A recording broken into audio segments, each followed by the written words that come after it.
Eu aproveito também para jogar especificamente um dos tweets finais, o momento que o Musk mais subiu o tom contra o Trump ontem, que foi o momento que ele relaciona Trump ao Epstein, que a gente lembra é justamente um escândalo sexual imenso que existe nos Estados Unidos, existem documentos que nunca foram revelados sobre esse caso, e aí o Musk vai nas redes sociais e escreve: Donald Trump está nos arquivos de Epstein. Essa é a verdade, a verdadeira razão pela qual esses arquivos não foram tornados públicos. O Elon Musk acusando, então, o Trump de envolvimento em um escândalo sexual, de prostituição, de exploração de menores, de tráfico internacional de mulheres aqui, né, Amanda? Ele subiu muito o tom nesse momento também e creio eu que esse ponto especificamente é muito difícil até de abafar e dizer que vai ficar tudo bem, né?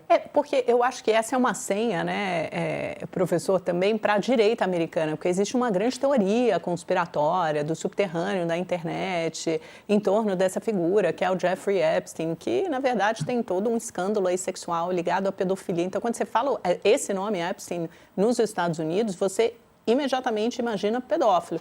E aí tem fotos do Donald Trump que frequentaram, porque afinal de contas esse cara era um bilionário que até ser preso e se enforcar, ele se suicidou na prisão, ele frequentava a alta roda de Nova York e da Flórida, a mesma alta roda que o Trump frequentava e a mesma alta roda que presidentes americanos frequentavam também. Então tem fotos do Epstein, por exemplo, com o Trump, na mesma foto, na mesma balada, né? Na mesma festa, ao lado da Melania, eles muito mais jovens. Não quer dizer que eles tivessem uma relação imediata, mas também havia uma promessa no início do mandato de Trump de abrir todos esses arquivos, que seriam arquivos secretos, a procuradora-geral Pam Bondi anunciando isso aos quatro ventos, e quando esses files, esses arquivos foram revelados, vieram a público, houve um choque, uma verdadeira decepção na direita americana, porque eles diziam, poxa, mas isso aqui é mais do mesmo, todos esses files, esses arquivos já eram públicos. E aí existia na direita sempre aquela ameaça, porque o Bill Clinton está envolvido,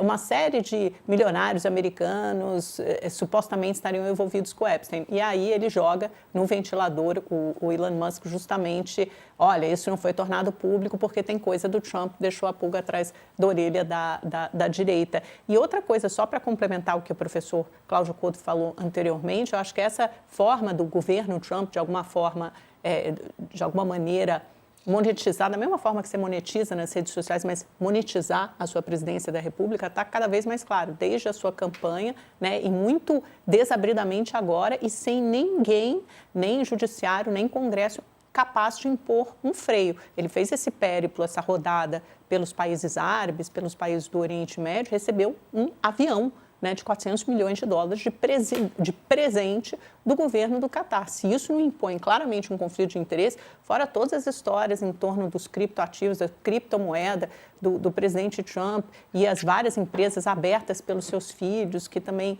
aí depois, ou seu genro, e voltam, Jared Kushner, e depois voltam para esses mesmos países árabes e são secundadas, têm dinheiro, financiamento dos fundos desses países.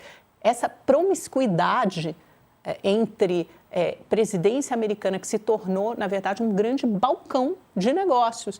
E eu fico muito estarrecida, estupefada, como ninguém vem parar, porque a gente conheceu muito aqui, conhece nos países latino-americanos esse tipo de escândalo. Só que ali nos Estados Unidos, ele está fazendo abertamente para todo mundo ver. Obviamente, ele está lucrando, a família dele está enriquecendo e ninguém, absolutamente ninguém na democracia supostamente mais madura e continua sendo inspiração, ou talvez muito menos agora para o resto do mundo, ninguém vem colocar um freio nisso. E o excesso, inclusive, de casos, de notícias, de escândalos, de certa forma faz parte da estratégia também do Trump, como muito se analisa do ponto de vista da comunicação, né, professor? Eu acabei de ver aqui, de receber uma atualização que saiu no The Guardian da agência Reuters, ouvindo assessores do Trump que não confirmaram essa conversa que a gente trouxe aqui, que o site político que traz bastidores de Washington disse sobre ter uma possível conversa hoje entre o Musk e o Trump. A emissora ABC também perguntou para o Trump hoje sobre essa ligação, se ela aconteceria ou não, e o Trump respondeu: você quer dizer o homem que perdeu o juízo? No caso, você quer dizer que eu vou ligar ali para o homem que perdeu o juízo? E logo na sequência acrescentou que não estava particularmente interessado em falar com o Musk naquele momento. Essas são as últimas informações que a gente tem, mas para a gente amarrar por hora esse assunto, professor, vamos ao longo do programa analisar mais também. Queria entender nesse ponto que o senhor estava explicando para a gente de atuação do Trump quanto a discordâncias e retaliações ali de aliados. Existe alguma leitura já de que o que está acontecendo, essa fritura, já para a gente trazer para o nosso discurso aqui do Brasil, o que está acontecendo com o Musk, pode avançar para outras lideranças do governo também, outros casos e interesses, como a Amanda vem explicando para a gente, que o Trump vem construindo?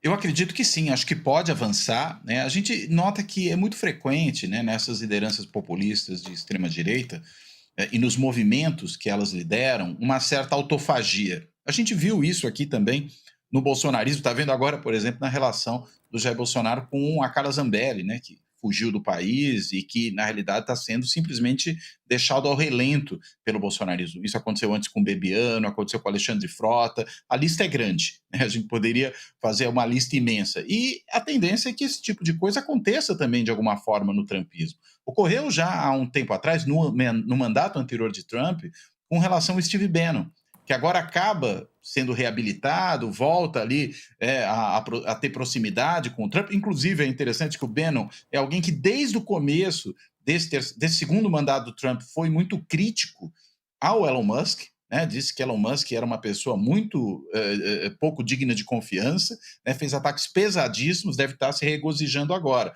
Mas nada impede que ele volte também, a depender da situação, a alça de mira de Trump. E vários outros podem, eventualmente, se não forem ali tremendamente leais, numa lealdade canina ao presidente dos Estados Unidos, sofrerem com isso. Mas eu queria também aproveitar e pegar um ponto que a Amanda levantou com relação a essa denúncia, né, de um eventual envolvimento do Trump com pedofilia.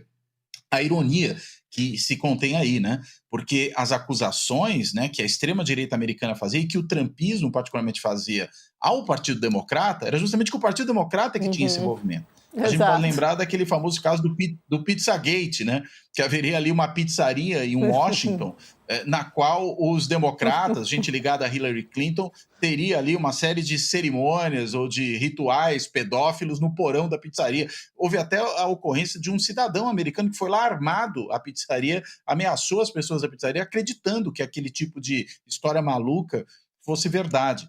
Então, a pedofilia é interessante como ela aparece também nessas narrativas da extrema-direita, sempre como uma questão relevante. A gente vê isso aqui no Brasil, por exemplo, com a ex-ministra, hoje senadora Damares Alves, né, que faz menções a possíveis casos de pedofilia na Ilha de Marajó, inventa umas histórias malucas de arrancar dentes de crianças por conta disso e por aí vai. Ou seja, é um tipo de narrativa muito frequente nesse discurso da extrema-direita. Então, quando alguém, mesmo que seja também do campo da extrema-direita, usa isso contra o outro, está realmente criando ali um problema, né, um ruído, né, uma dissonância cognitiva que tende a causar problemas, tende a causar dificuldades. Ele sabe que botões apertar, né, professor, esse negócio da pedofilia, porque, na Exatamente, verdade, é a ponta mais vulnerável, mais suscetível da família, que é o bem maior protegido pela direita, no discurso da direita. Por isso, a pedofilia, acho que pega nesse ponto nevrálgico aí, sensível e desperta toda essa repulsa, a moral, né? Pega na moral. O que pode ser pior do que atacar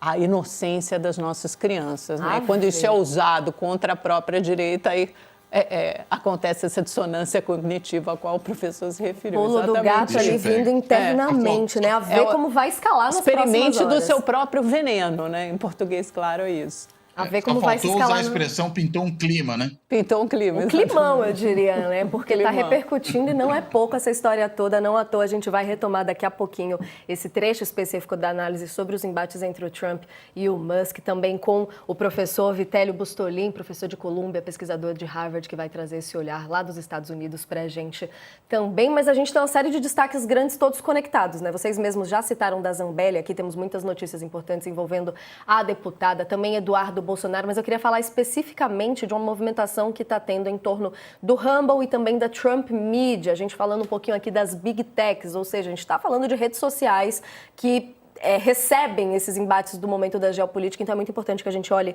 para eles. A discussão de hoje que a gente tem no noticiário é da Advocacia Geral da União, determinando que o escritório do órgão nos Estados Unidos apure e comece a investigar a nova iniciativa das plataformas Rumble e Trump Media contra o ministro do STF, Alexandre de Moraes, na Justiça americana. Elas entraram com uma petição hoje em um tribunal federal da Flórida, pedindo o pagamento de danos compensatórios para as empresas como consequência da responsabilização civil de Moraes. Os advogados acusam o ministro de censura e chamam as decisões dele de ordens da mordaça. Professor Cláudio Couto, como que a gente pode pegar essa movimentação da AGU no momento, querendo mais informações sobre esse buraco que vai se formando, de certa forma, em torno da discussão em torno do Alexandre de Moraes? Como que a gente pode ler, a princípio, essa notícia para situar aqui a nossa audiência, professor?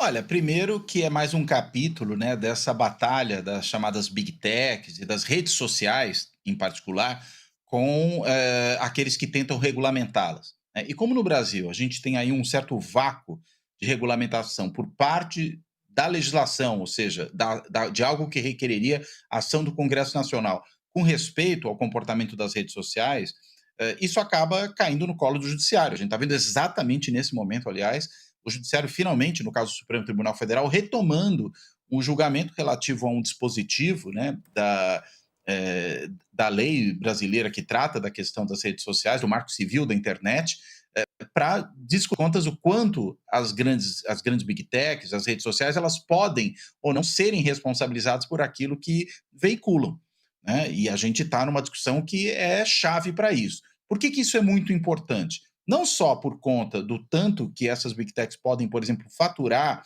em termos de replicar conteúdo, né, de cliques e, consequentemente, de publicidade, e a gente sabe que os seus algoritmos aí tendem, e há estudos mostrando isso, a impulsionar mais certos tipos de conteúdo que são relacionados a discurso de ódio, né, a teorias da conspiração, né, ao discurso da extrema-direita. Isso, enfim, tem um monte de levantamentos que mostram que funciona dessa maneira. E aí, quando vem a regulamentação, atrapalha o negócio.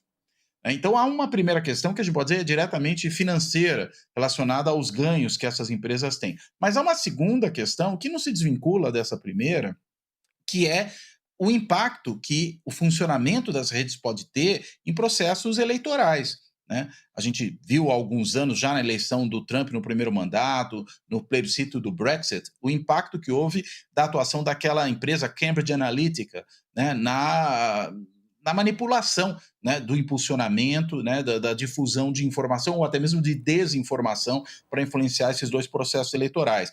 A gente tem visto a preocupação que há com relação ao uso também das redes durante as campanhas eleitorais. Isso já teve impacto em 2018, 2022 ficou mais sob controle no Brasil, justamente por conta da experiência que havia ocorrido em 2018, né? E a gente vai ter daqui a pouco uma nova eleição em que há um novo elemento, inclusive, em jogo, que é o uso de inteligência artificial e a possibilidade dos deepfakes, de uma série, né, de manipulações que podem ter efeito importante no processo eleitoral. Aliás, acabou de acontecer, de novo, com a participação da extrema-direita, na Argentina, né, na eleição argentina, em que houve ali um vídeo falso do ex-presidente Macri indicando o voto numa candidata que era adversária do seu candidato na região de Buenos Aires e que acabou sendo eleita.